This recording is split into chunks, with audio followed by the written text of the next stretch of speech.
Greetings, Uncle Travelling Matt here, along with Thomas. And today is the end of day 6 of our Bongo Scotland 2021 trip. So, the last time we spoke to you, I was sitting on an idyllic beach with a campfire. The sun had set and we were sitting there just chilling out and enjoying incredible scenery. Where we are now, it's not quite as scenic. We are currently parked on the Tesco car park in Stornoway, the capital of the Hebrides. But the convenient place about this is mainly for tomorrow, is right by the ferry port, which you can see just there.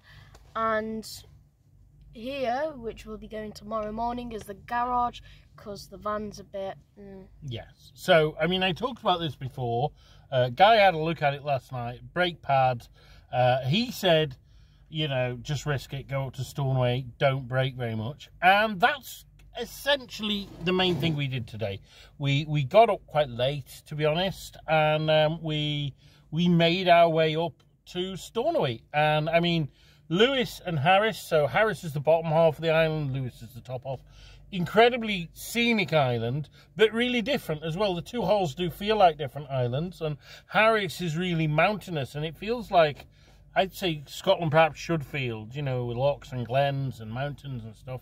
And particularly, wild. Yeah, South Harris, where we were parked, was unbelievably beautiful. But then Lewis is a lot flatter, and it's one large peat bog. Now, we saw a bit of that when we went to the Standing Stones at Callanish a few days ago, but what we did when we got to Stornoway, because it was kind of like, everything's shut, by the way, today, because it's the Sabbath, and we knew this was happening, so we knew we couldn't go to any museums or restaurants or anything today. So we were kind of like, yeah. Although, didn't we go to church? We did. So, yeah, so what we did, we did get up to Stornoway, but then we went on further, right to the very top of Lewis, to the humorously named Butt of Lewis. And that's quite funny. And basically, above Stornoway, it is just one flat, empty peat bog. And it is one of the, like, eeriest, weirdest landscapes I've ever been through. The nearest thing, I think, is, like, Kazakhstan, like, where you've got all that steppe that just goes on forever. And it was great because it was double track road all the way, so we didn't actually have to brake a lot.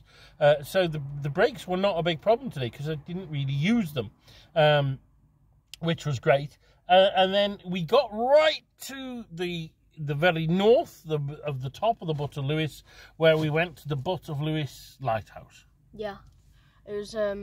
It said windiest place in Britain, but me and Dad disagreed, seeing as we'd just been to Eust and it was really windy. Like, I was like at points just leaning against the wind. It was that windy.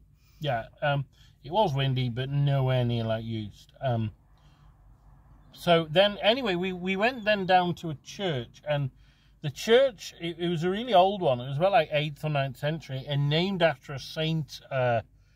I forget his name. It began with an M. It did begin with an M, like Molag or something like that. We'll put up a picture of his icon. Yeah, and there was no information about who he was, but I guess he was one of those like kind of Celtic hermit saints that sought out an out of the way place to pray, because it was an out of the way place.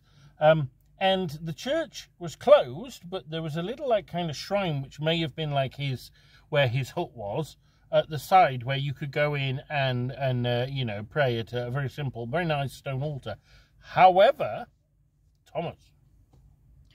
Although the church was shut and everything, at the shrine there was a sort of small window where it was like I could just about fit in. And so I squeezed myself in and I said, "Dad, pass me the camera, I'll get pictures up." And so I was just walking around this nice little old church. It was all quite dark, obviously, being that it was shut. But I managed to get some decent pictures. Yeah. I think, I might be wrong, but I think what it was is the side chapel we went to was like an anchorite cell, and anchorites were people who used to live by the church, and they had a window to look into the main church so they could see the Holy Communion taking place and maybe receive the host. So I think that's what it's for, but it served a far more important purpose today of letting Thomas through. So we went there. On the way back, we stopped at yet another stone circle. Well, it wasn't even a stone circle. It was just kind of... They didn't even know what it was. Yeah, they didn't know if it was a burial or a stone circle or some sort of farmhouse. Yeah, but it was old and stony. And in the middle of a dramatic moor, which was cool. And then we went to Stornoway. And I'd say we're here because we're next to Stornoway Spares, which we're hoping to get the brake pad thing fixed tomorrow. Also, our gas went today. Now, that's quite a remarkable achievement in the respect that the gas cylinder we have has lasted us for, I think, 2 and a bit trips. So that's pretty remarkable, you know, because we've been using it, and all the use that it's had in between. So it is well and truly empty now, that gas canister, and I believe there's a Calagas place just down the road, so I'm hoping that'll be open tomorrow. And then we're going to go on the ferry, but we also want to, you know, have a look a bit around if there's a museum, and to get maybe a sticker for Lewis to add to our collection. If they exist. We'll get it. Oh, and tonight we had a little bit of a treat because there was one place that was open, and it was Chinese. So we had a Chinese takeaway on the Sabbath, which was probably very naughty, but we don't care because it was tasty. Yep.